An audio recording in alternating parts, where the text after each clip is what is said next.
Bien, vamos a dar inicio a la presentación del libro Prisiones contemporáneas, prácticas, disputas y desafíos en el siglo XXI. En primer lugar, bienvenidas y bienvenidos a todos a este encuentro que está organizado por la Dirección de Publicaciones, la Secretaría de Investigación y Posgrado, la Secretaría de Vinculación y Extensión de la Facultad de Humanidades de la Universidad Nacional de Catamarca en Argentina.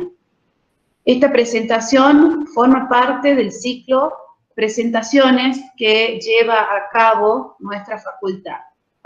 En nombre de nuestro equipo, quiero agradecer a todos los que nos acompañan en esta presentación, al magíster Leandro Arce, que nos brindó su apoyo incondicional, a las autoridades de la facultad que hicieron esta presentación posible, a los autores y a todos los invitados nacionales e internacionales presentes en este momento.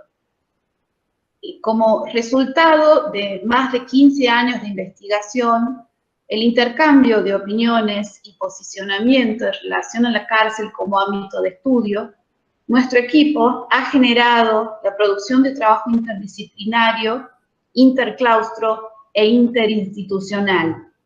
Estas instancias de trabajo que materializan desde múltiples miradas la producción de conocimientos están puestos a consideración a través de una serie de publicaciones.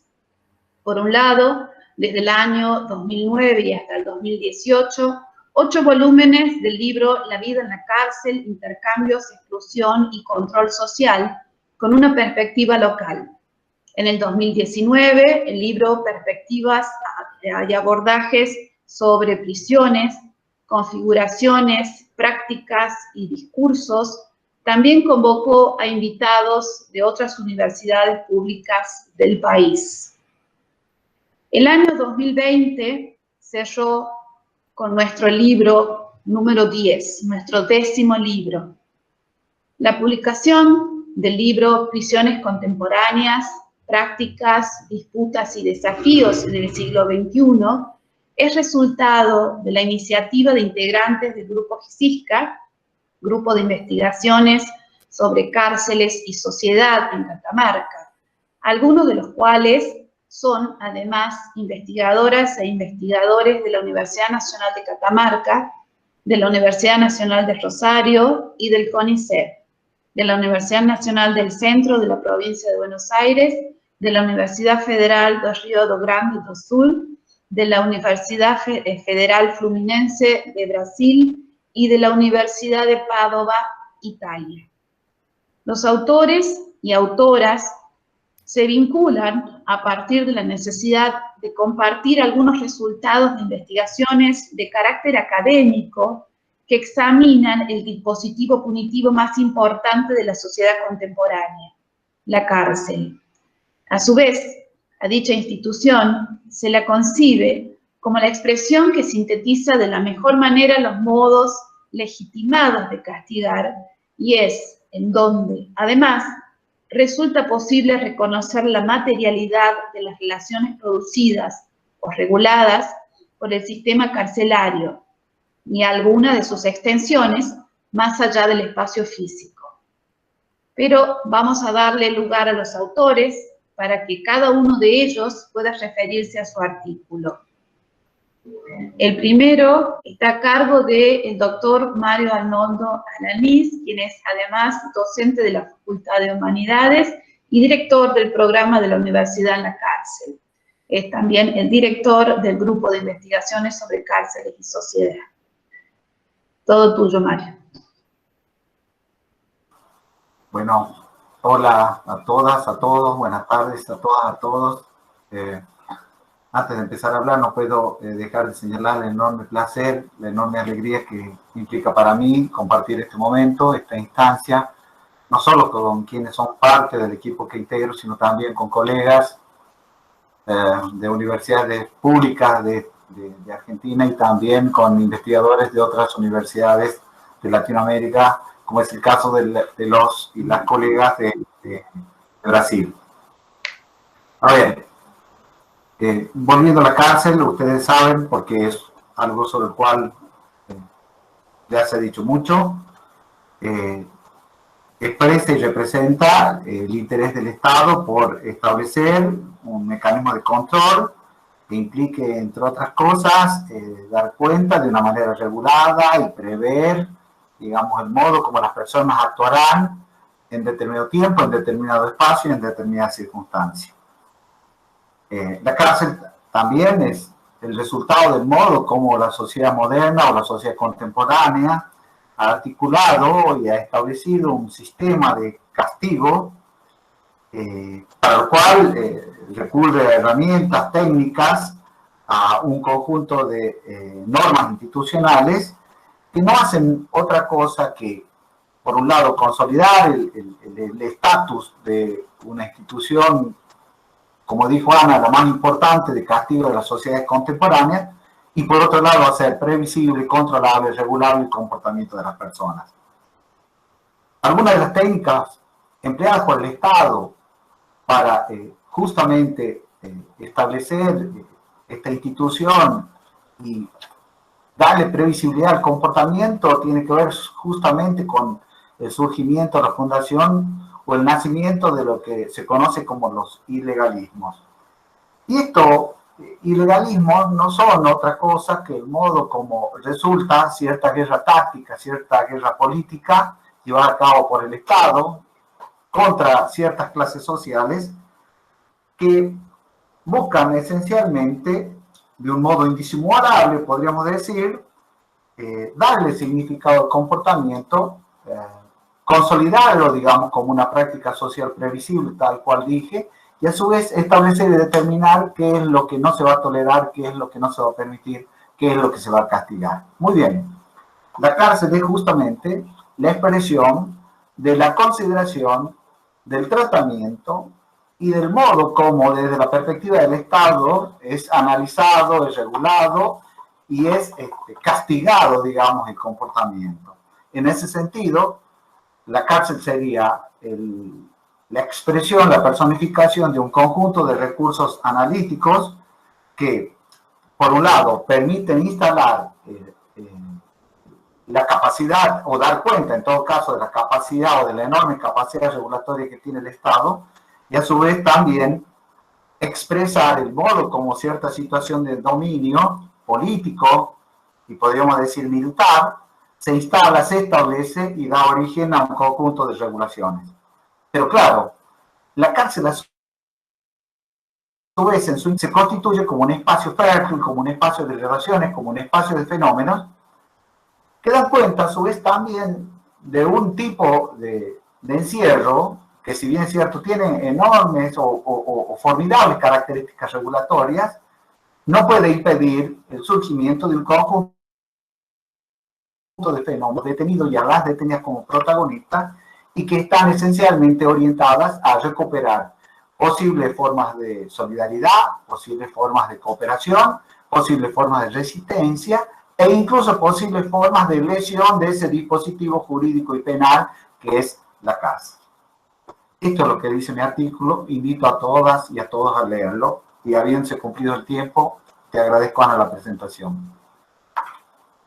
Entonces, ahora sí, vamos a continuar con Negros Delincuentes, estudio de caso y denuncia pública sobre los procesos criminalizadores y racistas aplicados contra la infancia vulnerada de Catamarca. La autora es la doctora Eleonora Jalile.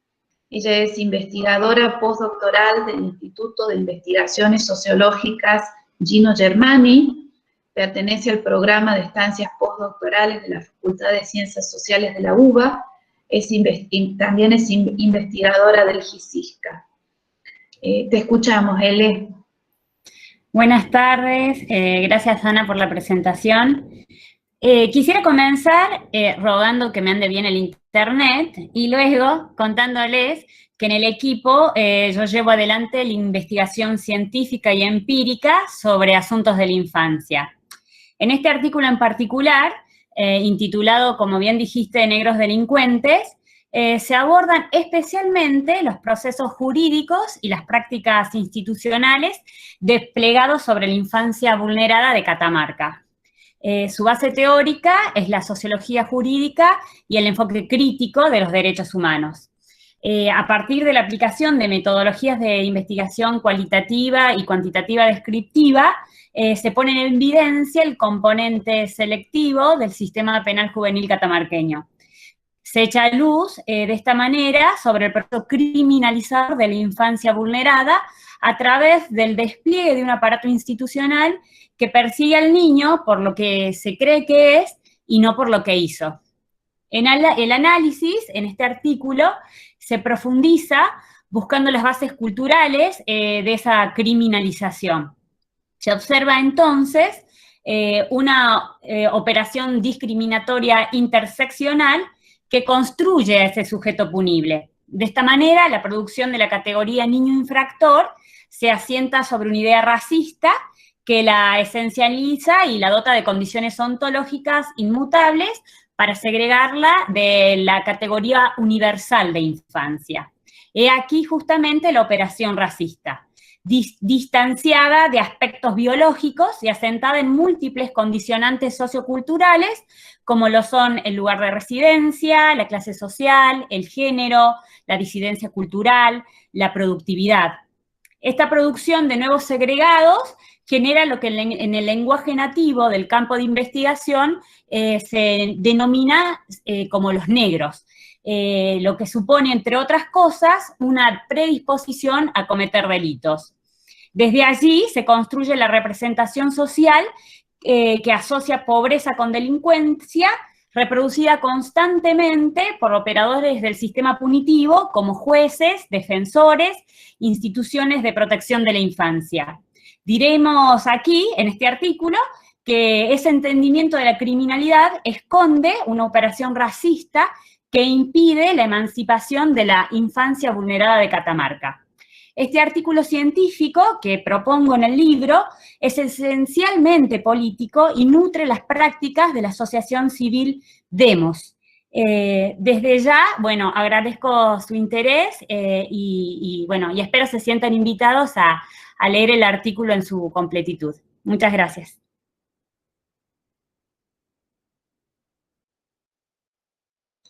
Muchas gracias, Ele. Bueno, a continuación vamos a escuchar sobre el artículo Disputar sentidos a la cárcel de la magíster y doctora Analía Umpierres.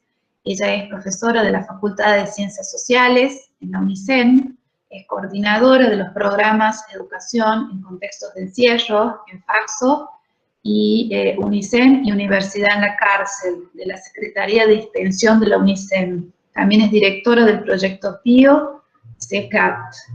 La escuchamos, Analía. Bueno, muchas gracias, Ana, y una alegría estar aquí compartiendo con ustedes y sobre todo haber sido invitada a ser parte de esta publicación. Voy a ser muy breve con lo que voy a presentar, especialmente porque me parece que hay que dejar la inquietud para poder leer el libro entero. Y en el caso del artículo me parecía importante y la invitación a escribir vino justo para canalizar ciertas preocupaciones y ciertas dificultades que se presentan a quienes trabajamos directamente en el territorio, en actividades de extensión, de docencia, de investigación y de gestión, en la cantidad de emergentes con los que nos vamos encontrando y la necesidad de tomar distancia y reflexionar sobre esos procesos de trabajo que requieren justamente apelar a la reflexividad para poder entender lo que sucede allí, en ese territorio, supuesto muchas veces, pero no conocido, y cómo esa reflexividad puede aportar conocimiento para la mejora justamente de nuestras prácticas, pero además entendiendo que desde esa producción de conocimiento podríamos comenzar a disputarle sentidos a la cárcel. ¿Sí? Este es el objetivo estricto del artículo, que es reflexionar a partir de algunas escenas que se constituyen en analizadores, cómo es que se tejen las relaciones y cómo se construye esta densidad de vínculos e intereses en el ámbito de los centros universitarios en los que nosotros trabajamos, y cómo se construye capilarmente poder en estos grupos organizados que devienen en modo de disputarnos a la universidad y también al servicio penitenciario espacios, intereses y construir nuevas maneras de ser en ese contexto. Y aquí me permito leer algunas de las preguntas que aparecen por allí en el libro, diciendo algo que yo había escrito allí, que dice: reconocemos a los y las estudiantes organizados como una unidad educativa materializada en los centros de estudiantes y en un espacio propio, aquellas aulas que toman entidad y se conforman como una emergencia del encuentro de estos actores: cárcel, universidad y estudiantes. Sabemos que la vida en la cárcel es compleja y que la presencia del servicio penitenciario muchas veces deviene en castigo, en violencia, en exclusión, ¿sí? En cuestiones no solo violencia física, sino también psíquica. Nos preguntamos entonces, ¿cuál es el límite de la autonomía de estos espacios y de los actores que allí transitan, incluidos los propios docentes y talleristas, extensionistas de la universidad? Porque aquí una de las cuestiones fuertes es identificar que quienes entramos a trabajar somos parte de este entramado, y entonces interrogar cómo tensionamos ese entramado es el objetivo de este artículo. Y allí nos preguntábamos, o me preguntaba en su momento, hasta dónde se tensan estas demandas, hasta dónde las personas que participamos podemos cambiar los rumbos, hasta dónde se encuentran los límites. Allí la reflexión entonces está colocada en estas escenas para encontrar algunos horizontes de lo posible para justamente disputarle sentidos en y a la cárcel. Bueno, ojalá les interese y puedan leerlo prontamente, no solo este artículo, sino todo el libro. Gracias. Muchas gracias, Analía, siempre tan simpática. Vamos a continuar, ¿sí?, con nuestro querido italiano, Sergio Grossi, ¿sí? El doctor Grossi es doctor en educación por la Universidad de Padova, en Italia, y por la Universidad Fluminense de Brasil. Es magíster en elaboración y planificación de intervenciones educativas en situación de desventaja social, es licenciado en filosofía, es becario de intercambio para maestrías en cadre en la Universidad de París. Lo escuchamos, doctor. Hola a todos desde Bologna, de Italia, y agradezco por el convite del libro y también por el convite de ese encuentro. Y bueno, yo quería compartir algunos slides, si puede ir a frente. Ahí, no sé si va. Bueno, este artículo va a hablar directamente de educación y trabajo en la prisión de Brasil, en particular en un caso de la Asociación de Protección y Asistencia a los Condenados, que exactamente quiere disputar sentido a la prisión y tornar a visión educativa de la prisión como comunidad educativa. Y nace esa investigación nace de inquietud na frente de varias investigaciones no ámbito de la sociología penitenciaria, ahí pensando entre la reinserción, educación y abolición, también pensando en las experiencias que fue de Basaglia en Italia y de abolición de los manicomios en los contextos italianos en los años 70. Ahí, pueden ir en la frente. Ese APAC es un sistema que se desenvolvió en Brasil en los años 70, y tiene actualmente 40 centros de reinserción con más de 3.500 personas. Ellos relatan que tienen una reincidencia que es 15% contra el 70%. También ese es un dato debatido que va a ser debatido también en un artículo presente en el libro, a un costo menor de gestión. Ahí podemos ir en frente. Podemos ver rápidamente algunos espacios que ya van a hacer pensar cómo puede ser diferente de los imaginarios prisionales y también las prisiones que normalmente nos encontramos, en particular en Brasil, que sufre de un hacinamiento terrible. En esos espacios, yo viví por 40 días haciendo una observación participante, escribiendo un diario etnográfico. Podemos ir un poco a frente. A frente podemos, hasta que van a terminar las fotos rápidamente para ver. Esas fueron las fotos que tiré en un momento donde tiene la posibilidad también para los visitantes, los investigadores, de vivir a vida 24 horas en 24 en esos espacios, ¿no? Pueden ir a frente. Sigue a frente hasta que tengan las fotos y que van a mostrar un poco los espacios de la cotidianidad, ¿no? Que envuelve educación, trabajo, y también esa es una foto de la seguridad, ¿no? O que hacen la seguridad, ¿no? Son sin armas, sin interno que en externo. Ese es un poco como se describe esa metodología, ¿no? Que quiere modificar el contexto prisional con 12 puntos en particular, o que me interesa más, también la participación de la comunidad, educación entre pares, ¿no? Llamada de recuperando, ayudas recuperando, y después todo el discurso sobre el trabajo, la función del trabajo, la función de educación adentro de esos espacios, y que va a ser tratado en particular en el artículo, que es una parte de esa investigación más grande, ¿no? Vamos a frente. Y importante e interesante es que tenemos la idea que la confianza es una base para construir cualquier tipo de reporte educativo, ¿no?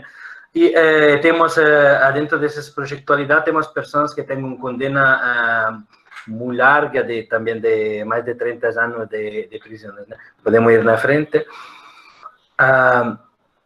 Tiene la visión de, lo que me llamó la atención en particular, el objetivo de educar a la comunidad, de abrir los espacios prisionales, de modo de abrir también las contradicciones, retraser a las personas privadas de la libertad dentro de la sociedad, como fue esa experiencia de Basaglia con esa que llamamos de locura, ¿no? Por eso también los proyectos esos nos ofrecen una posibilidad de refletir sobre formas alternativas de reintegración y de educación en los espacios prisionales, modificando el mismo contexto prisional. También tenemos siempre que nos lembrar, o que ya hemos hablado, que la privación de libertad sigue siendo racista y clasista, y ahí tenemos que pensar siempre a educación en los espacios de privación de libertad y también en la sociedad en general, y podemos ver eso más en detalle en el artículo, y ya voy agradeciendo por el tiempo que me dio. Gracias, disculpe por Tiñol. No, muchas gracias, Sergio, gracias. El siguiente artículo se denomina una aproximación teórica a las dimensiones del deporte y salud en contexto de encierro. Son dos autores, Karina Antonella Tarcaya, que es licenciada en Trabajo Social, es docente de la Facultad de Humanidades y investigadora del GICISCA, y Nelson René Torres, que es profesor en Filosofía y Ciencias de la Educación, docente también de la Facultad de Humanidades y también es investigador de GICISCA. Le vamos a dar la palabra en primer lugar a Karina. Bueno, muy buenas tardes a todos y a todos. Agradecida por la invitación y este espacio tan fructífero, ¿no? En este contexto y en esta realidad que nos invita a la cárcel. Bien, este artículo invita al lector a iniciar los primeros pasos en la construcción del objeto teórico de conocimiento de dos dimensiones del ser humano, la salud y el deporte. De interés profundizar la comprensión y el modo en el que intervienen en la vida de los sujetos en situación de encierro, tanto como prácticas culturales, subjetivas, intersubjetivas y organizacionales. En primer momento, realizamos un recorrido, si se quiere, histórico por algunas concepciones de salud, que posteriormente devendrán en paradigmas, es decir, desde donde mirar, analizar y comprender la dimensión de salud. En este artículo también se analizaron distintas organizaciones, convenios y pactos que dan consistencia teórica a los paradigmas de salud. Por último, en este primer apartado se intentó una articulación entre la ley de ejecución de la pena privativa de libertad con el fin de profundizar desde dónde se posicionan las organizaciones carcelarias para definir los programas y las diferentes acciones en relación a la salud de la y los detenidos. Doy paso a mi compañero Nelson Torres.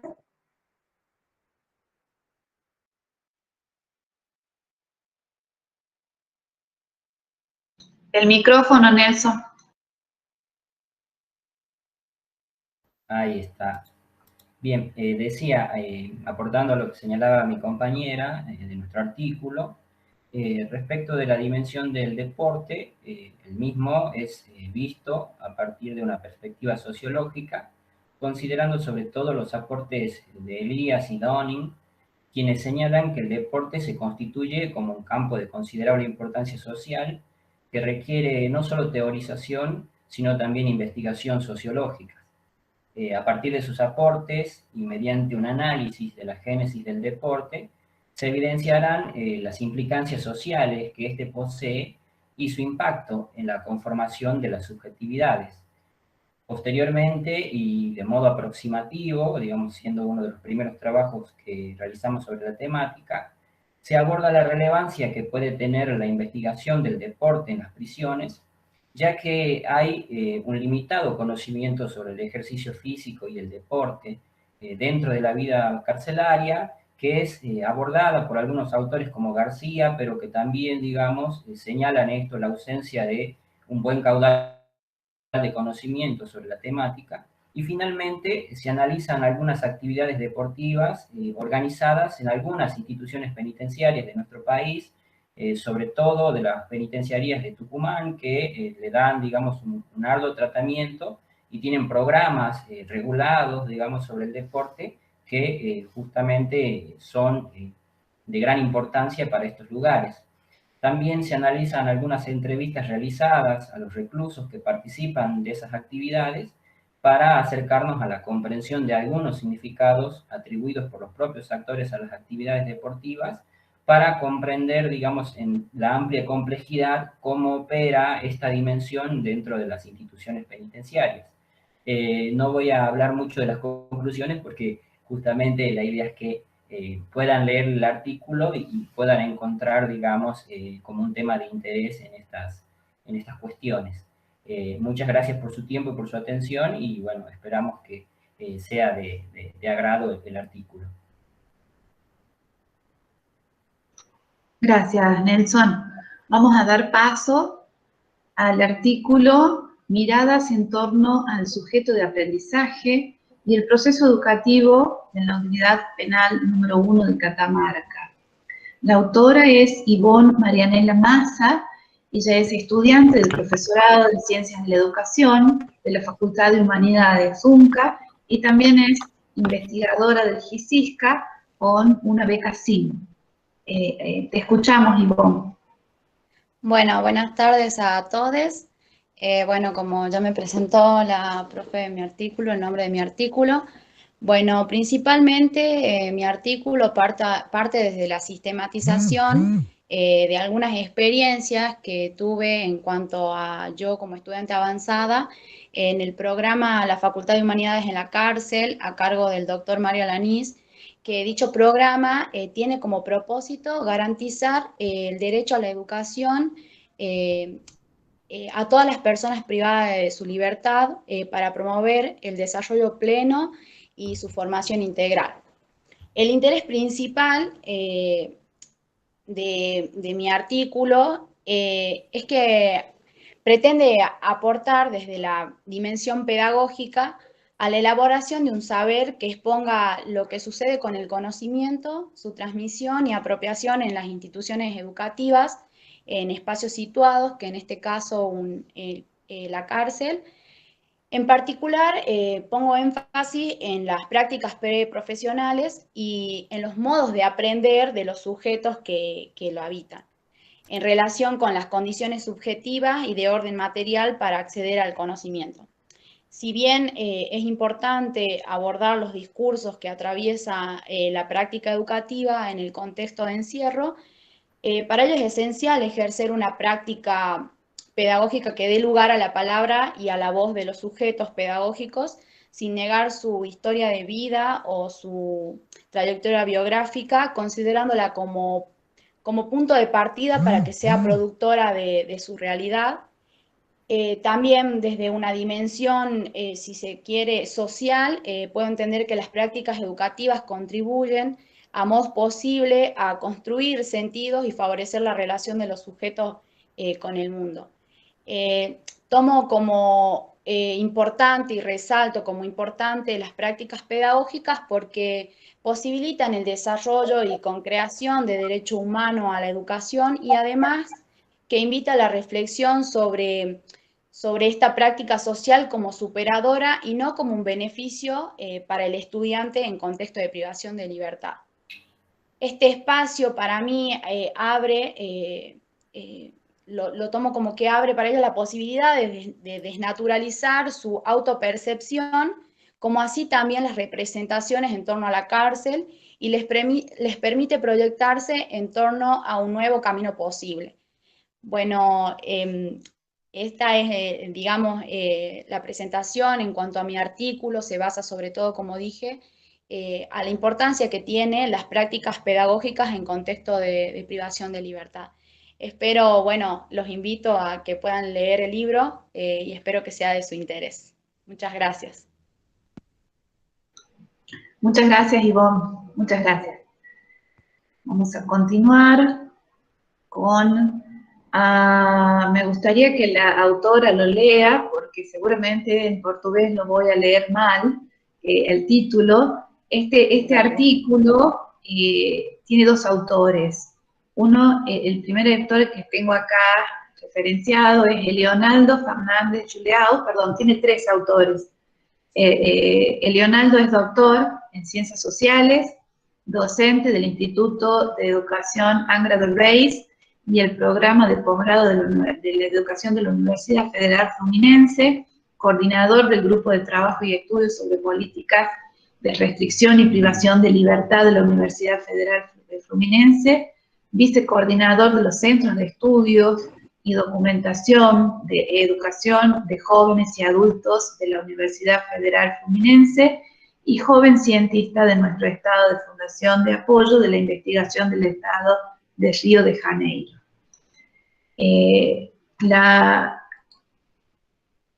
segunda autora, no se me está cambiando la... Ahí vamos. Es Ana Claudia Godiño. Ella tiene un postdoctorado en Educación en la Universidad Federal Fluminense y un doctorado en Educación. Es docente de la Facultad de Educación de la Universidad Federal de Río Grande do Sul, coordinadora del Grupo de Investigación de Educación de Jóvenes y Adultos en Espacios Escolares y No Escolares, y miembro del Centro Interdisciplinario de Enseñanza. Y la tercera autora es Fabiana Rodríguez. Ella tiene un postdoctorado en Educación por la Universidad Federal Fluminense, un doctorado en Educación, profesora de la Secretaría de Educación del Estado de Río de Janeiro, en la disciplina de Historia en el Colegio Estadual María Montessori, en la Unidad de Prisión para Mujeres Joaquín Ferreira de Sousa, miembro del Centro de Estudios y Documentación en Educación de Jóvenes y Adultos de la Universidad Federal Fluminense. Vamos a escuchar a Ana Claudia Godiño. Gracias, Ana. Buenas tardes a todos e a todas. Este artículo se chama A Política de Educação de Jovens e Adultos em Situação de Restrição e Privação de Liberdade no Brasil. Bueno, como saben, Brasil vive hoy una crisis sanitaria sin precedentes que ha transformado al país en el epicentro de la pandemia del COVID-19. Pero ¿qué significa esto para un país marcado por las desigualdades sociales y la violación de derechos humanos dentro y fuera del contexto de encierro? En abril de 2020, Cuando terminamos de escribir el texto para este libro, destacamos las desigualdades sociales y en el contexto de encierro, la negación de derechos previstos por la legislación brasileña. Esta reconoce a todas las personas como sujetos de derecho. Sin embargo, nunca se concretizó que esos derechos se hicieran efectivos para toda la población.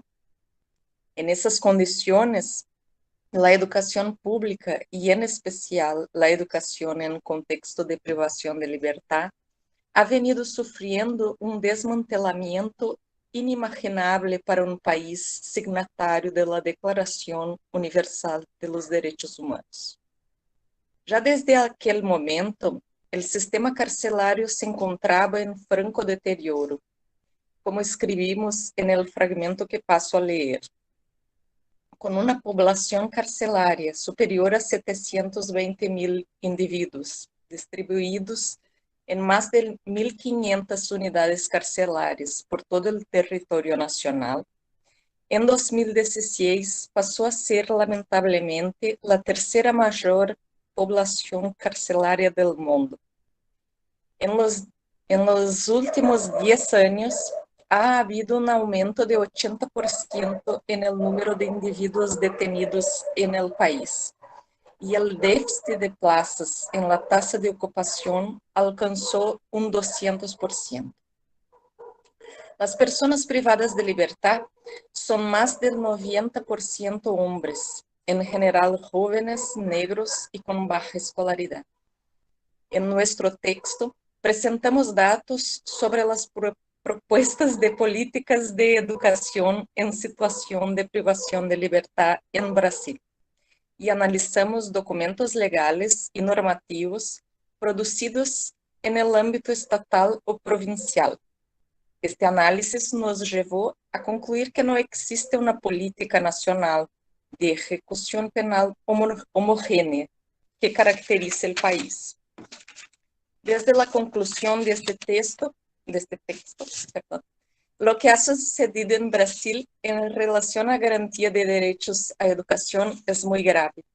El desmantelamiento de la escuela pública de jóvenes y adultos afecta a toda la población.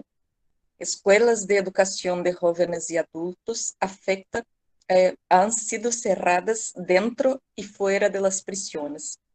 En el contexto carcelario, la crisis sanitaria sirve de pretexto para negligenciar varios derechos, como ser el acceso a educación, realización de actividades educativas complementarias, visita de familiares, entrada de voluntarios para asistencia religiosa, psicológica o social. Estos son solamente algunos ejemplos del uso político de la pandemia para justificar el estado de excepción.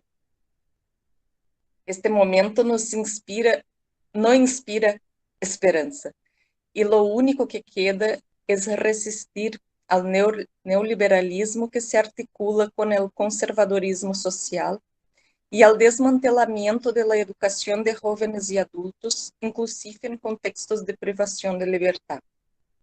Este es un compromiso profesional, académico y ético que no se puede abandonar. Como canta Chico Buarque, compositor brasileño que seguramente conocen, a pesar de usted, mañana ha de ser otro día. Muchas gracias. Clarísimo, Ana, clarísimo, perfecto tu español. Muchas gracias. Gracias. Sí. Bien, el siguiente artículo se denomina Discursos de resistencia infrapolítica de la cárcel de mujeres de Catamarca.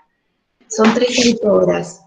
La profesora Rocío del Valle Arévalo, la profesora Ana Laura Débora Aroca Negrón y la profesora Marcia del Valle Herrera Castellanos.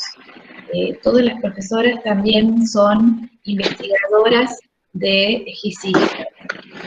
Las escuchamos. Buenas tardes a todas y todos. Gracias por la presentación, Ana. En esta oportunidad yo voy a ser la vocera por el equipo de trabajo y queríamos comentarle brevemente en qué ha consistido nuestro trabajo y cuáles fueron las intencionalidades que guiaron la escritura de este artículo que se finalizó durante el primer periodo de aislamiento social del año 2020, aproximadamente en mayo. Desde ese momento hasta ahora podríamos hacer muchas revisiones en la escritura, claramente, creo como los artículos que todos hemos escrito. Sin embargo, queríamos presentarles algunas reflexiones e invitarles a leernos.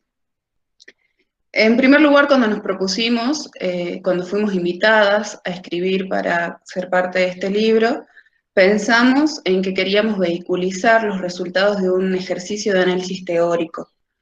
Esa era nuestra intención principal. Sin embargo, en el proceso de escritura pudimos reconocer que otra intencionalidad muy fuerte era visibilizar y dar circulación al trabajo que veníamos realizando al interior de la cárcel de mujeres como talleristas y docentes extensionistas desde el año 2018. No simplemente nosotras tres, sino en compañía de otras mujeres también del ámbito académico y no académico. De eso vamos a hablar un poco más tarde, pero en primer lugar quería dejar en claro que este texto presenta un abordaje teórico con herramientas del campo de la antropología política, salvando algunas distancias epistemológicas, pero guiándonos sobre todo del trabajo y la propuesta de abordaje de James Scott cuando habla de los discursos de resistencia infrapolítica. Estas categorías nos sirvieron para pensar, algunas formas de intercambio que nosotros podíamos reconocer y tratábamos de interpretar de una forma lo más clara posible. Dentro de la cárcel ya mucho se ha escrito sobre las dinámicas, sobre su organización, sobre el poder de la vigilancia, sobre el control. Sin embargo, dentro de la cárcel de mujeres de Catamarca, las condiciones son muy específicas debido a la baja población encarcelada. En investigaciones anteriores con algunos integrantes de este grupo podemos reconocer que a pesar de que estas mujeres son una cantidad mucho menor a prisiones de otras partes del país, esto genera una individualización y una intensificación de la vigilancia y de las medidas de castigo al interior de la cárcel. Esto como para plantear algunas de las condiciones de trabajo. En segundo lugar, volviendo a nuestra segunda intencionalidad reconocida, nosotros queríamos también darle visibilidad al trabajo y a la forma de acceso que nosotros tenemos a este campo de estudio, que suele ser muy complejo, no solo en Catamarca, sino en todo el país, y yo creo que en las prisiones de todo el mundo. Nosotros ingresamos a la cárcel de mujeres por medio del programa de extensión universitaria en contextos de encierro de Catamarca, en el marco institucional de la Universidad Nacional de Catamarca, que está coordinado por la licenciada Brenda Hidalgo, y en el marco de este programa presentamos y llevamos a cabo actividades extensionistas como talleres de literatura, de escritura, de cine debate, de pintura, de fotografía. Estos talleres están sostenidos en distintos momentos y por distintos actores institucionales, pero se gestan a partir de un esfuerzo colectivo constante. Nuestro accionar al interior de la cárcel está marcado por una posición política que defiende los derechos humanos, los derechos de las mujeres y de las disidencias. Entonces nuestro marco político-ideológico está muy claro, está definido y eso también está atravesando el artículo que nosotros presentamos. Por lo tanto, no se pretende una escritura aséptica o distanciada de este reconocimiento colectivo que nosotros asumimos. Lo más importante que quizá quisiéramos destacar, y hablo en nombre del equipo porque es algo que hemos charlado mucho tiempo, es la importancia de revisar nuestras propias prácticas y nuestra propia inscripción al interior de la cárcel. Una inscripción que está marcada por un esfuerzo investigativo de tipo casi etnográfico, pero también por un esfuerzo político de intervención y de ayuda a mejorar las condiciones de existencia de estas mujeres encarceladas. Los resultados del análisis teórico quizás ustedes podrían comprenderlos mejor en la lectura y en algún momento podríamos dialogar al respecto, pero para ser breve lo que quisiera decir es que hemos podido identificar que en estos espacios que se habilitan desde las prácticas de extensión universitaria se configuran verdaderos territorios pedagógicos, categoría tomada de una autora argentina, Bustelo, que nos ha servido para pensar mucho nuestras prácticas y las dinámicas de intercambios que se gestan al interior de estos encuentros. Estas prácticas permiten no solo disputar los significados de el estar encerrada, ser mujer y vivir presa, sino también la posibilidad de dar visibilidad a otros discursos ocultos, aludiendo a la categoría de Scott, el autor que les había mencionado, y la posibilidad de tejer redes más allá del poder individualizado y fuerte sostenido desde la institución carcelaria. No quiero extenderme mucho más y con esto último los invito a leer y a pensar en la necesidad de sostener estos espacios interinstitucionales, a armar redes y a insistir en el trabajo al interior de las instituciones carcelarias. Muchas gracias por la escucha atenta y seguimos en diálogo. Muchas gracias, Rocío, Laura y Marcia, que también nos están acompañando. El siguiente artículo, sí, lo va a presentar Nelson. El siguiente artículo se denomina la poesía telúrica como forma de liberación y estrategia de resistencia, y su autora es Ana del Huerto Cardoso. Ella es especialista en estudios sociales y culturales, docente de la Facultad de Humanidades y investigadora de GISISCA, y también es nuestra codirectora de proyectos de investigación que, digamos, lidera, el trabajo que venimos haciendo hace varios años. Ana, continúa. Bien, gracias a Nelson. Este trabajo se propone echar luz sobre parte de la producción poética que surge en condiciones de detención.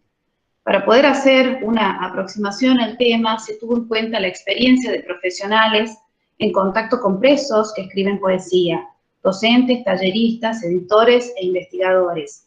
Con el análisis de los poemas se pretende darle contenido y trascendencia social a las palabras, descubrir modos de interactuar y relacionarse, visualizar el sentido y el significado que se le da a la enunciación.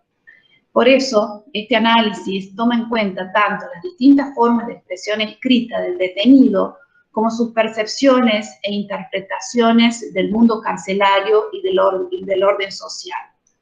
Para María Cruz Ciarnello, los poemas son aquellos ardides que logran de una manera casi furtiva trascender los muros. De esta forma, la poesía que se origina en prisión se presenta como un acto de rebelión, como una posibilidad de trascender y al mismo tiempo de resistir. Además, implica una forma diferente de comprender el tiempo, una nueva temporalidad que triunfa sobre la duración de una pena impuesta por la ley y que habilita la posibilidad de disponer de un espacio para la creatividad que permita imaginar la vida traspasando los muros. Entre la complejidad de sensaciones transmitidas en la poesía intramuros, este trabajo se centra en la forma en la que el autor plasmó en poemas su anhelo de libertad, su idealización del mundo exterior y la imagen de su pueblo natal. La identificación con la tierra que lo vio nacer llevó al autor a dedicarle una parte importante de sus poemas. En ellos vuelca su satisfacción por ese rincón que lo acogió, por sus tradiciones y costumbres, y describe las estampas que caracterizan a su lugar de origen. El poeta de la cárcel extrae de sí mismo el desesperado deseo de pisar la tierra natal y lo transforma en versos. Es así como hablamos de poesía telúrica. A través de sus versos se puede observar las principales características de la poesía telúrica: el apego por el espacio natal y la necesidad de volver hacia él. La poesía telúrica se convierte, entonces, en una herramienta esencial para la exteriorización de los sentimientos. Los poemas posibilitan recordar y mantener intacto en la memoria el pueblo natal. La esperanza de retomar y tocar la tierra se transforma en poemas que posibilitan un espacio de liberación, porque es precisamente a través de estos versos que el poeta logra obtener una libertad que no podría experimentar de otra manera. Encontrar la libertad en la escritura es una forma de controlar la ansiedad que prevalece en la vida de un preso. Es una forma de controlar sus preocupaciones, los miedos intensos y persistentes sobre situaciones diarias. Esta evasión mental se consigue gracias a su recuperación de recuerdos e imágenes del mundo exterior al cual siente como parte suya. A pesar de las limitaciones que impone una prisión, el autor logra trascender los muros y viaja hacia su suelo natal y sus proximidades en la ciudad de Catamarca. En la dimensión telúrica, la identidad entre el yo y la tierra se presenta como una especie de simbiosis en sus poemas. En este sentido, escribir poesía para experimentar esta liberación es una de las muchas estrategias de resistencia a las que recurren las personas privadas de libertad. A pesar de las pesadas puertas de reja, las murallas y los alambres de púa que delimitan su espacio físico, el autor viaja hasta lugares alejados de su realidad. Escribir se convierte entonces en una efectiva estrategia de resistencia y la poesía en la libertad elegida. Yo invito a ustedes a que puedan leer estos poemas.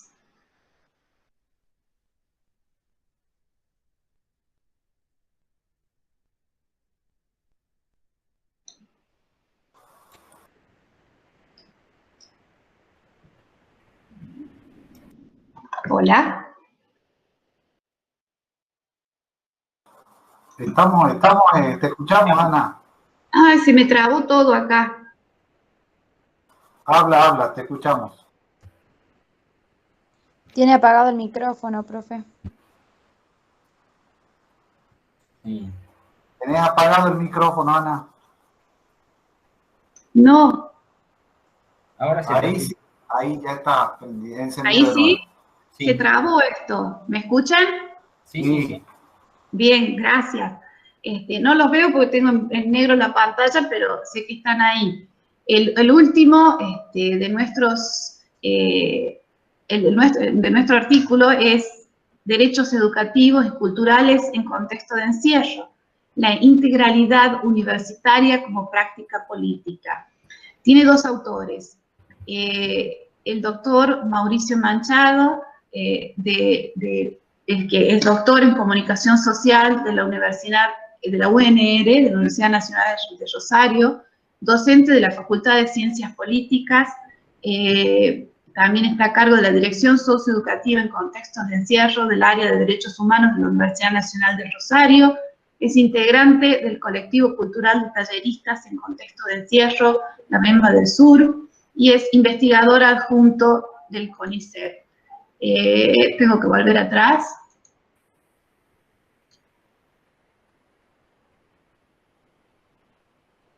Y la segunda autora es María Chiponi. Ella es licenciada en Comunicación Social por la Universidad Nacional de Rosario, docente de la Residencia Integral del Profesorado en Comunicación Educativa, Dirección Socioeducativa en Contextos de Encierro del área de Derechos Humanos de la Universidad Nacional de Rosario, integrante del colectivo cultural de talleristas en contextos de encierro, la MEMBA del Sur. Los escuchamos. Bueno, ¿qué tal? Muy buenas tardes a todos y a todas. De manera consensuada con mi compañera, colega y amiga María Chiponi, voy a estar a cargo de la presentación, pero María está ahí también en este Meet. Así que, por una cuestión de ser respetuoso con los tiempos, aunque le han otorgado la responsabilidad a quien no tiene la capacidad de síntesis para hacer esto, hemos sí consensuado un modo de presentar que tal vez me permita desarrollar esa capacidad que no lo he hecho en tantos años, esperemos que sea en este momento, que es poder hacer algo así como una suerte de adaptación del lenguaje cinematográfico a la presentación de un libro. Entonces lo que voy a intentar hacer es como contarle el tráiler, ¿no?, de esta película que sería el libro, es leerles el resumen para invitarlos a leer el texto, si es que les interesa, y después voy a spoilear el artículo, es decir, voy a leer el último párrafo, a los fines de que en todo caso ustedes se queden haciendo preguntas de cómo llegamos a esto que es el resumen, y lo que es el final del artículo, ¿no? En el medio una pequeña reflexión tal vez de cuál fue el eje nodal que nos convocó y que nos llevó a escribir sobre lo que escribimos.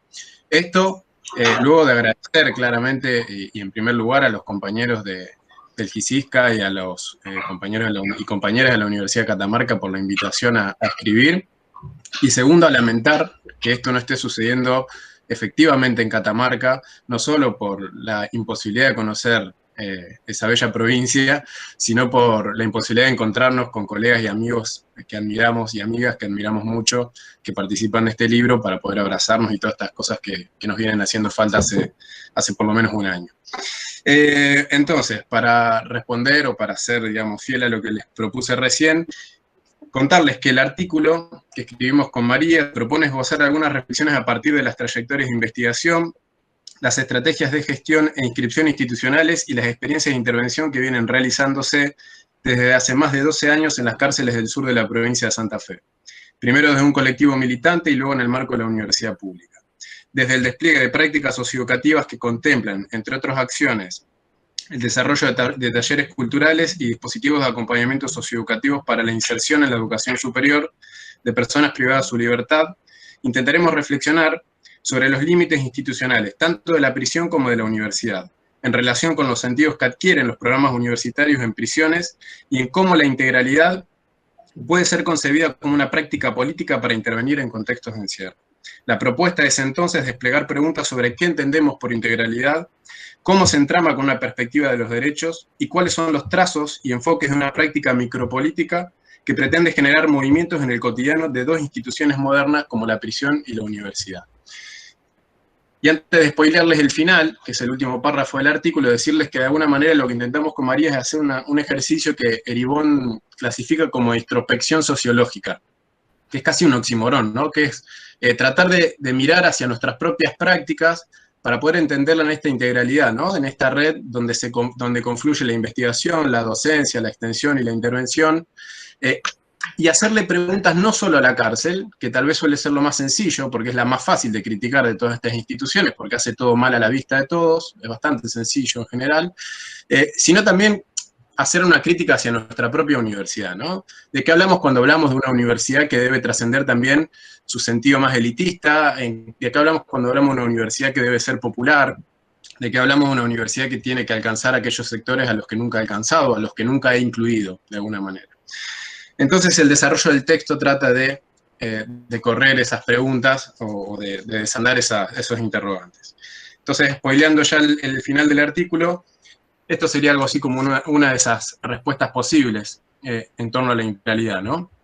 Y decimos con María que la integralidad debe ser entonces no solo una práctica política, sino también ética y estética. Si la prisión concibe a quienes castiga como el sobrante, el desecho, lo supernumerario, promoviendo la movilización cultural del otro, el desafío será entonces desarmar esa para elegir otras, con otros y con otras, que conmuevan, disloquen, no en heterogeneidades desbocadas, sino en creatividades. Diseñar escenarios de posibilidad y resaltar la potencia colectiva para transitar experiencias vitales fuertemente individualistas y deshumanizantes, como las promovidas por las agencias del castigo.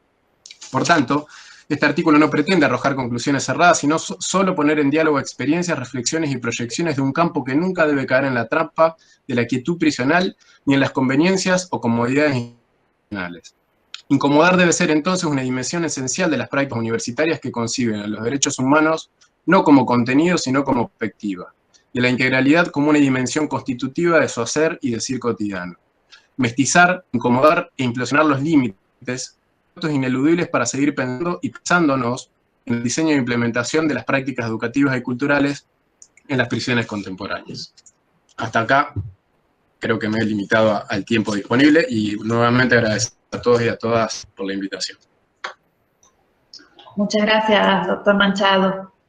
Bueno, para hacer un cierre, un redondeo, nuestro director, doctor Mario Alanís, nos hará un breve cierre. Bueno, gracias Ana, gracias a quienes son parte de esta publicación, gracias a las aproximadamente 20 personas que además del equipo nos acompañan. Gracias a las colegas y colegas de Brasil, bueno, que fue todo un aporte para nosotros. Gracias a Ana León Pierres, gracias a Mauricio, a María Chiponi. Bueno, gracias con un fuerte abrazo y reconocimiento a Sergio Grossi, porque bueno, saben ustedes que todo este tiempo las posibilidades comunicativas, como bien señalaba Mauricio, se han complejizado en todos los planos, en todos los sentidos. Yo quiero cerrar esta presentación diciendo que para nosotros, quienes somos parte de GICICA, esto constituye una experiencia no solo novedosa, sino además fuertemente alentadora, y se refleja y se manifiesta en el hecho de que sentimos la necesidad de divulgar parte de las actividades de investigación que nosotros llevamos a la cárcel, pero a su vez generando el espacio para que esa divulgación, la que llevamos a cabo nosotros, me refiero, esté acompañada por lo que pueden aportar colegas como los que hoy son parte del libro que se presenta. Esta posibilidad de pensar este criterio con el cual se piensa en el libro como un espacio de divulgación, de poner en discusión, de proponer el debate acerca de cada uno de lo que cada uno de los artículos señala y propone, tiene que ver además con un modo de concebir en particular la cárcel, digamos, como un espacio en donde las desigualdades sociales están claramente explicitadas, donde además el dispositivo de poder que la constituye, que la regula y que le da trascendencia, digamos, en la vida política de las sociedades contemporáneas, claramente funda, reproduce y a su vez, diríamos, casi que naturaliza desigualdades, injusticias. De este modo, el libro pasa a ser no solo el espacio a través del cual nosotros peyorativamente decimos esto es lo que investigamos, sino a la vez tratamos de otorgarle a quienes son destinatarios de esas instancias de investigación un tipo de voz, un tipo de expresión, un tipo de espacio, de conocimiento del modo como se desenvuelven las vidas en situación de presión que creemos que es necesario llevar a cabo. Esto último también me permite a mí decir que llevar a cabo esta tarea con estos criterios y teniendo en cuenta estos aspectos que acabo de señalar es un modo de concebir también a nuestra universidad pública, estatal y gratuita, que es aquella en la cual la mayoría o casi todos nosotros nos hemos formado. De modo tal que este ejercicio de poner en común actividades de investigación supone también abrir una puerta o abrir en todo caso una ventana y mostrar lo que las universidades públicas de este país, lo que las universidades públicas de Brasil, por ejemplo, y lo que la Universidad de Padua también puede hacer.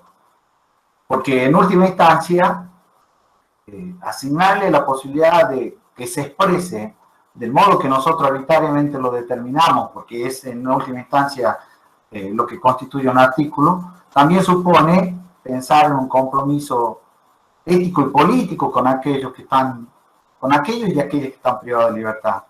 Y ese compromiso ético y político me parece que nos constituye como grupo, más allá de esta circunstancia particular que supone presentar el libro.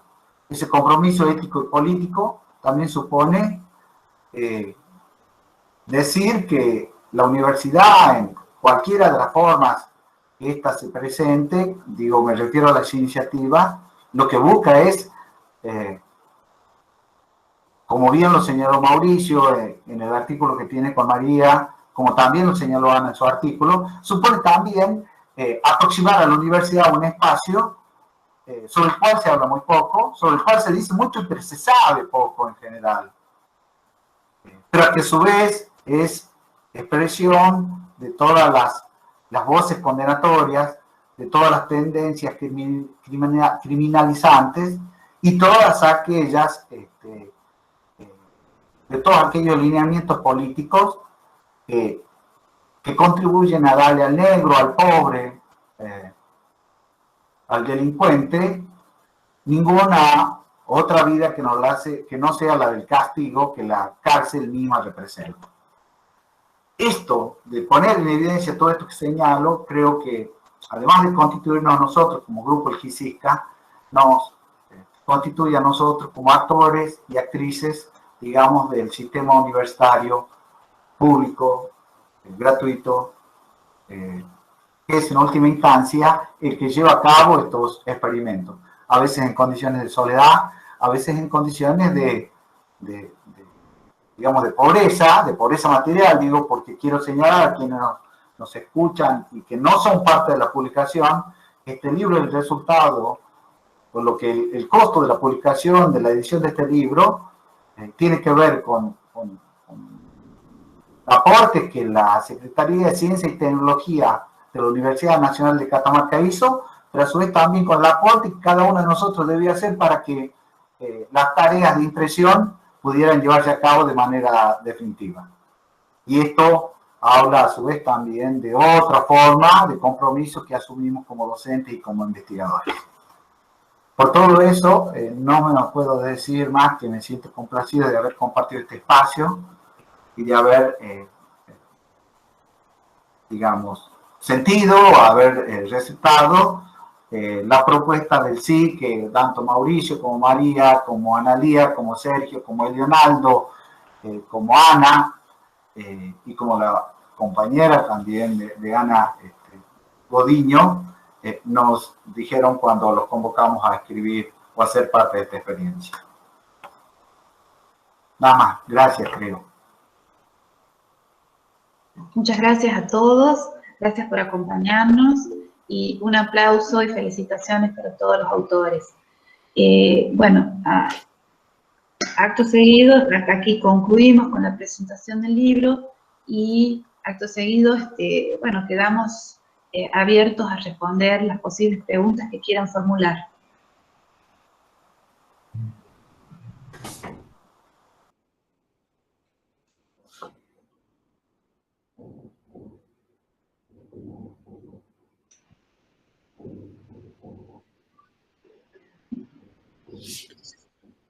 Bueno. Perdón, ¿los autores nos podemos preguntar entre nosotros?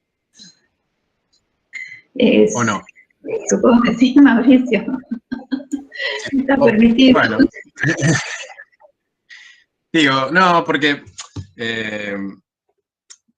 pensaba, digo, que claro, nosotros tenemos el libro en mano, que también es interesante decir, digamos, que los autores hemos podido contar con este objeto casi extraño, ¿no? Para estos tiempos, que es tener un libro papel, que también digo agradecer a todo el despliegue logístico en el medio de la pandemia para el envío de los libros, que eso tampoco es menor, y eso nos dio la posibilidad, obviamente, de mirar los artículos previamente, de poder empezar a darle forma a los diálogos que uno puede tener entre los artículos, que puede haber entre los artículos.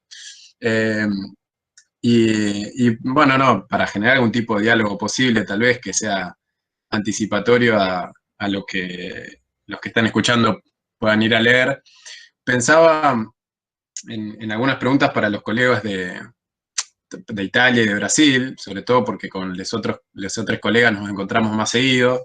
De hecho, muchos de los que estamos acá y de las que estamos acá formamos parte de la red nacional de universidades en contexto de encierro, y que es una red que se ha constituido hace varios años ya, poniendo en diálogo todas las universidades que en Argentina tenemos intervención en estos contextos, con lo cual, digo, tenemos espacios en común, hemos compartido elaboración de proyectos de investigación juntos, etc.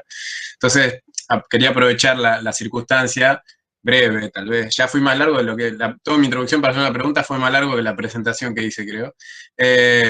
Tanto para Sergio como para Ana. preguntar si las experiencias que ellos reconocen, sobre todo en Brasil, porque si bien Sergio está en Italia, analiza el sistema carcelario en Brasil, si ellos encuentran en estos puntos comparativos con la experiencia, con las experiencias de Argentina, que el rol de la universidad todavía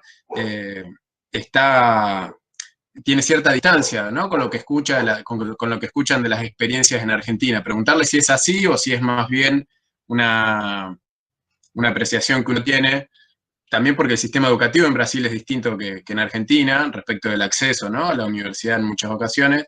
Preguntarles si ellos reconocen, a partir tal vez del diálogo con algunos de los textos que están dando vuelta por el libro, esas diferencias. O cuáles serían las diferencias centrales que reconocen. Esa sería más bien la pregunta, tal vez.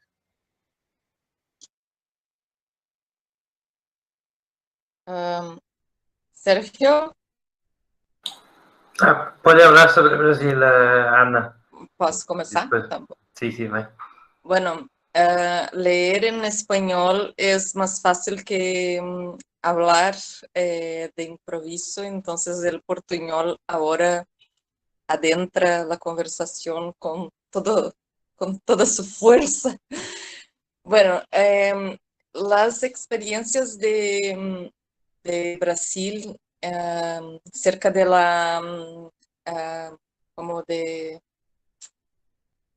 la comunicación entre universidad y el contexto de encierro está cierta mi comprensión de la pregunta. Es que no hay una experiencia como la de Argentina. ¿Cómo decir?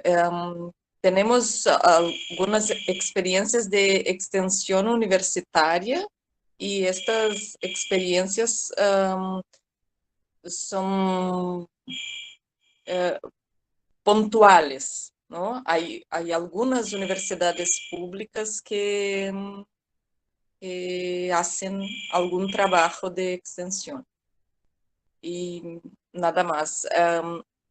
El trabajo que ustedes hacen con certificación, ¿no?, con acceso a la enseñanza superior en el contexto de encierro, eso no existe en Brasil. No sé si así te contesto.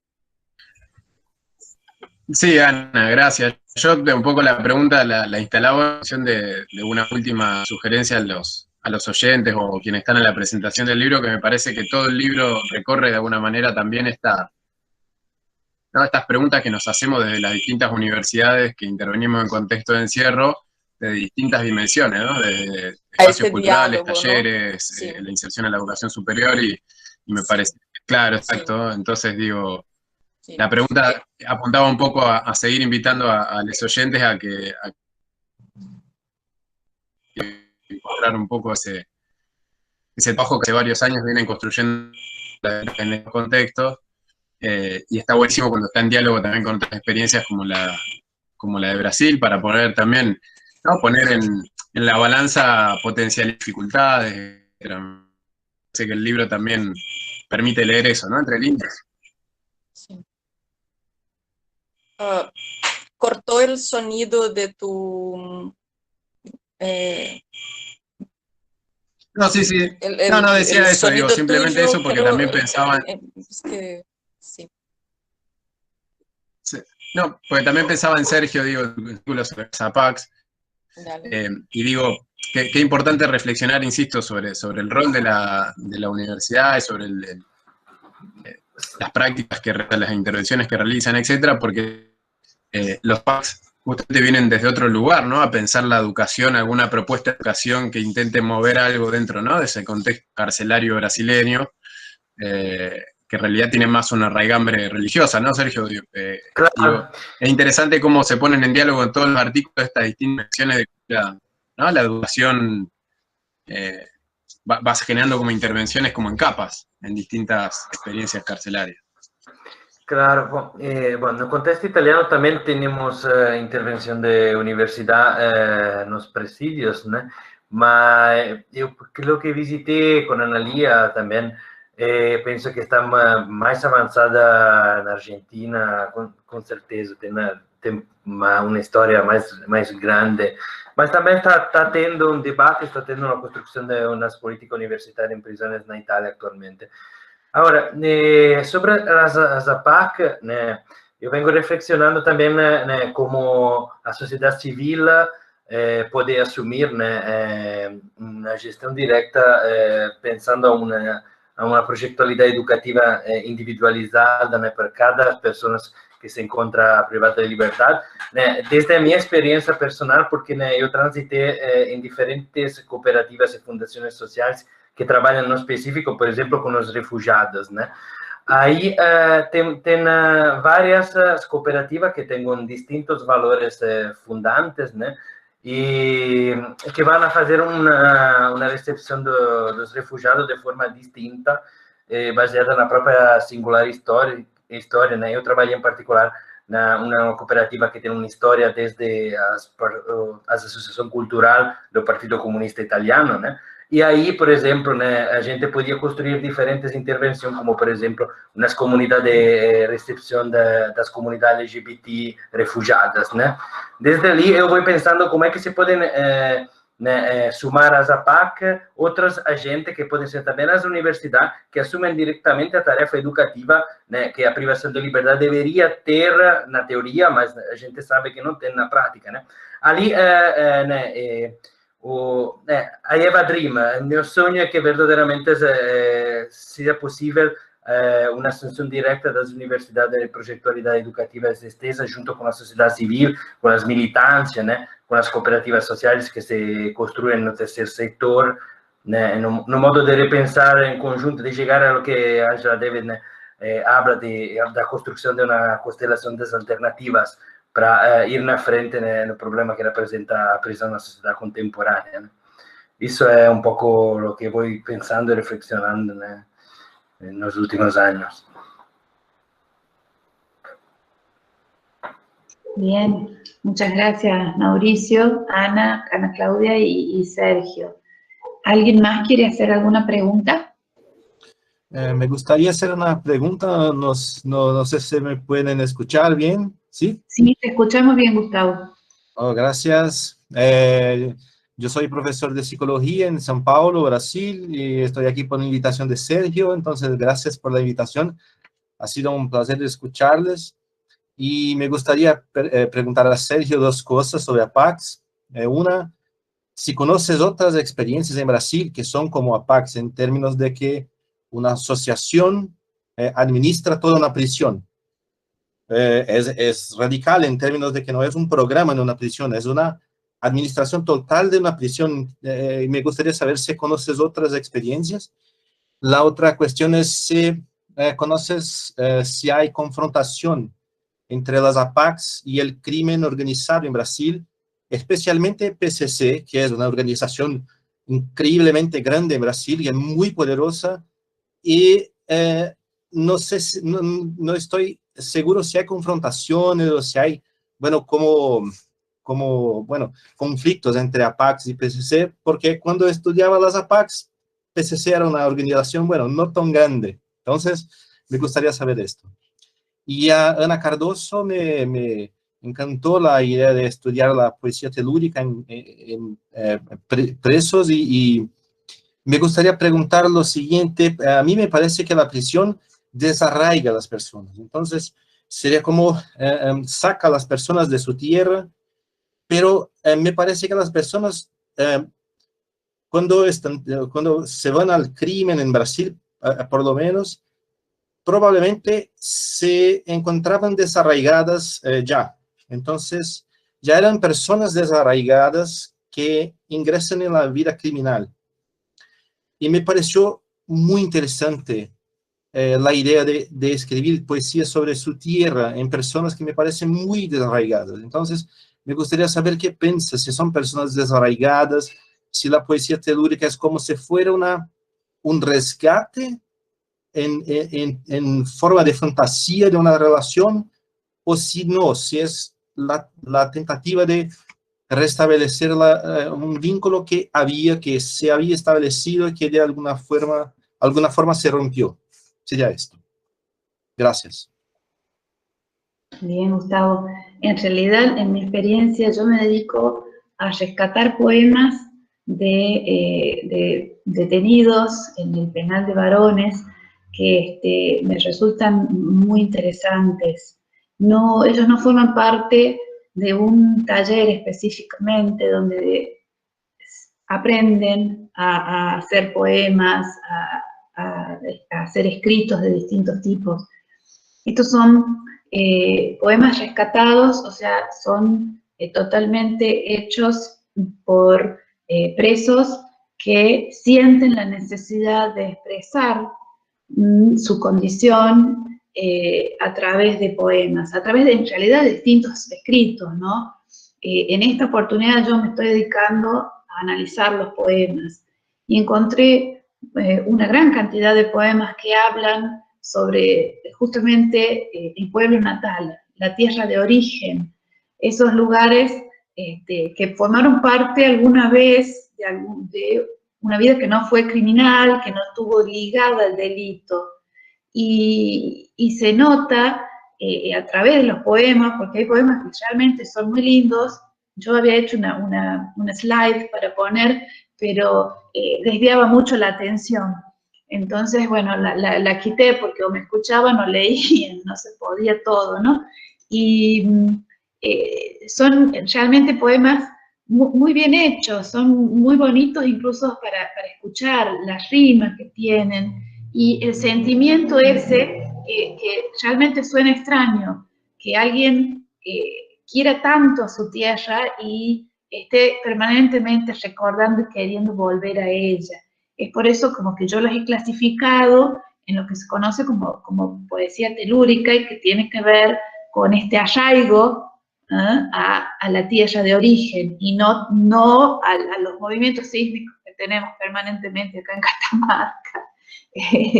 Así que sí, me ha llamado mucho la atención, por eso he comenzado incluso por analizar este tipo de poemas, dejando de lado para otra oportunidad otro tipo de poemas que entran en otra clasificación. Sí. Sergio debería de responder ahora. Sí. Existem sim outras experiências similares à Zapac já no Brasil, né? Em particular, uma que pensei bastante interessante e tenho fixado já de investigar é com certeza penso na Amazônia, né? É que é uma gestão parecida à Zapac, mas com uma visão espiritual do Santo Daime, né? Essa mistura entre encontro entre a religião cristã e as religiões, as formas de espiritualidade dos indígenas, né? Aí é bastante interessante, já comecei inclusive uma entrevista sobre isso, e tem no mundo várias pequenas experiências, né? Que se estão desenvolvendo, inclusive na Europa, e meu próximo projeto de investigação é exatamente ver um pouco como funcionam, de que forma funcionam essas experiências modelo, como, por exemplo, a prisão de Bollate na Itália, a prisão Isla em Noruega, né? Ter uma visão ecológica, por exemplo, né? E aí fui a visitar também no Uruguai, né? A prisão de Punta de Rieles, e todas essas experiências modelo que se encontram um pouco, seria importante para mim sistematizar essas experiências, construir um pouco um confronto entre essas várias experiências, o que quero fazer exatamente nas próximas investigações, né? E a outra pergunta é sobre as organizações criminosas, né? Bom, organizações criminosas com certeza estão fortes, né? Inclusive no Rio de Janeiro, e podem ser extremamente conflitivas com a Zapac, inclusive porque a Zapac não tem una segurança armada interna, e aí as organizações criminosas, como já aconteceu em Santa Luzia, por exemplo, podem resgatar e entrar diretamente armada para sacar dos espaços de privação de liberdade as pessoas que estão com eles, né? E no mesmo tempo, porque não só organizações criminosas, mas também o chamado mundo do crime não vê bem a comparticipação nas projetualidade educativa, em particular, porque também pedem uma comparticipação da gestão da disciplina interna em conjunto, não tendo agente de segurança externo que são delegados exclusivamente a ser isso, né? Aí, com certeza, representa um desafio e tem pessoas das organizações criminosas que estão nas APAC, mas geram uma complexidade maior, né?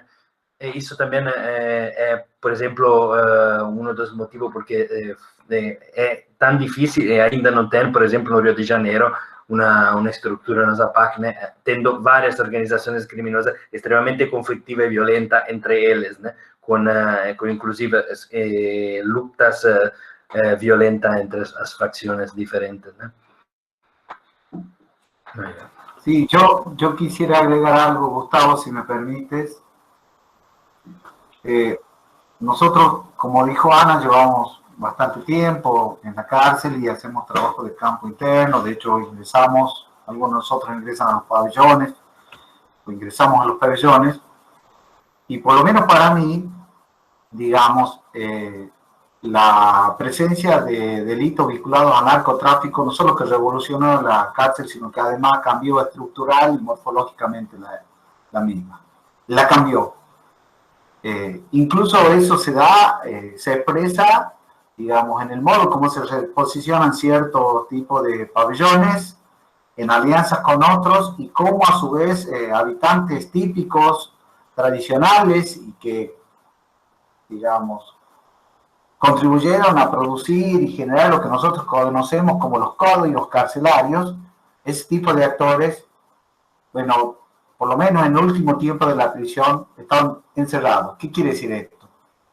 Bueno, la mecánica y la dinámica de la cárcel, incluso, digamos, el modo como se establecen nuevas solidaridades a partir de la presencia cuantitativamente mayor de detenidos por narcotráfico, contribuye digamos, no solo, como dije, darle una dinámica particular a la cárcel, sino a reposicionar otros actores. Y además, si los códigos carcelarios, la impronta de los códigos carcelarios tenía que ver con la valorización que se hacía de ciertas prácticas, el ingreso digamos, de aquellos que cumplen condenas por narcotráfico, de alguna manera capitaliza la presión. Digamos, la hace más capitalista, en el sentido de que, bueno, de que los intercambios son otros, los vínculos con el servicio penitenciario son otros, y el factor dinerario, que era algo, digamos, que en un ambiente empobrecido como la cárcel no tenía tanta importancia, a partir de la llegada de estos nuevos actores empieza a tenerlo. Y esto incluso contribuye a generar nuevas alianzas y a reposicionar actores que antes, bueno, no tenían una presencia tan importante. Por ejemplo, aquellos que tenían que cumplir condena por delitos sexuales, no tenían, si bien es cierto, nadie los lastimaba, eso es por lo menos en la cárcel de Catamarca es un mito, sí es verdad que no tenían una circulación así tan amplia y tan desregulada, digamos, por llamarlo de alguna manera, por la presencia de los viejos ladrones de caño, digamos, que de alguna manera son los autores intelectuales de lo que se conoce como los códigos carcelarios. Con la llegada del narcotráfico, aquellos que representan los viejos códigos carcelarios pasan a un lugar así secundario y, por ejemplo, se revaloriza la presencia de aquellos que cometen delitos sexuales porque entre ellos y aquellos que cumplen condenas con narcotráfico se establece una relación clientelar. ¿Por qué? Porque, digamos, el vínculo que antes, mejor dicho, el criterio que regulaba el vínculo entre los ladrones de caño, que eran aquellos, en términos carcelarios, mejor valorados y el resto, tenía que ver esencialmente con códigos de naturaleza moral carcelaria. Con la llegada del narcotráfico, lo que instala es un factor de relevancia vinculado a la posesión del dinero. Y de este modo, aquellos criterios morales que regulaban los vínculos entre actores de la cárcel desaparecen. ¿Y quién se posiciona? Bueno, aquellos que disponen del dinero, que son aquellos vinculados al narcotráfico. Y todos aquellos que son potenciales clientes de las figuras vinculadas al narcotráfico observan en torno a sí mismas, digamos, un proceso de valorización social. ¿Por qué? Bueno, porque pasan a ser clientes. Todos, de hecho, lo son. Y hay una frase que sintetiza lo que piensan aquellos que cometieron delitos sexuales, y que es la siguiente: si los choros la pasan bien fumándose un porro, ¿por qué yo me voy a privar de la posibilidad de sentirme bien si también me puedo fumar un porro? Y esto, ¿con qué tiene que ver? Con la disponibilidad de dinero. Eso, nada más.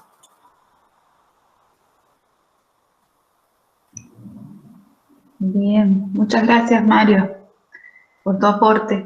Me parece que ya estamos con los tiempos cumplidos, así que vamos a dar por finalizado. Espero que todo lo que han escuchado hoy haya llenado sus expectativas y haya despertado interés en leer cada uno de los artículos.